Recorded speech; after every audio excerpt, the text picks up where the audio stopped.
Assalamu алейкум, мен турмушта 1 ай болуп ажырашкам. Андан кийин бойдок бала мени жактырып калганын айтып таанышып калдык. Мурун турмушта болгонумду айттым.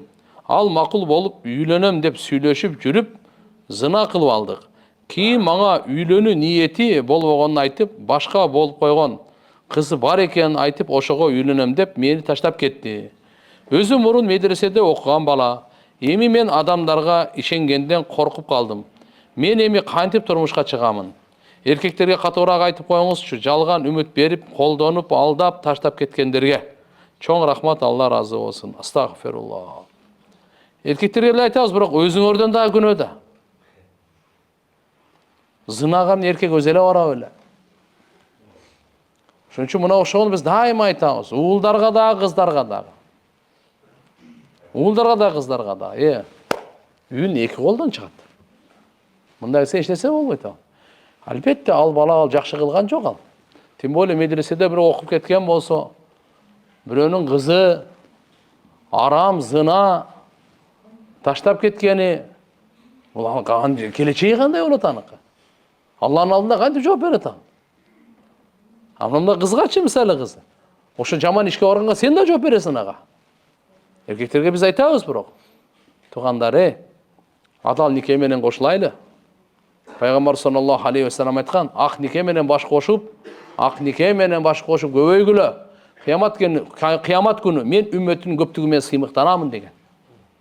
Ошон үчүн иншалла жөн эле кумар кандыруу эмес, үй бүлө куруу, таза урпак таштап кетүү. Артыбыздан бери дуа кыла турган. Жакшы эл таштап кетүү мынакей биздин. Аллахын чоң ыраазы кылайлы деп. Мынандай арам нерселерди кылбайлы. Акыркы күндөр аябай көбөйдү, бирок баарыбыздын мойнубузда. Күнөөлөрдү азайтпасак, элибиз өнүкпөйт, амандык болбойт, өспөйбүз туугандар. Күнөөнү азайтуу менен өсөбүз. Суроо бар эле, шарият менен караганда кудалашып койгон кызына үйлөнбөй койсо болобу? Зына кылып алган кызга үйлөнүп, же зына кылып алган кызын таштап койсо боло береби? Суроолор баары окшош эле келип тургабы? Туугандар, шарият айтат, ал тиякта сүйлөшкөнгө уруксат бербейт. Бир карап көрүп алганга эле уруксат. Дайыма айтып жүрөбүз. Ошол сиз тандаган кызды, сиз жактырган кызды, сиз ал менен сүйлөшүп, ага аракет кылбаң. Үмүттөндүртүп, анан көрөк ошону апаңызга айтып, ападан да өткөн боорукер барбы? Сизге жамандык каалабайт. Эжеңиз бар, тайэжеңиз бар, жеңеңиз бар.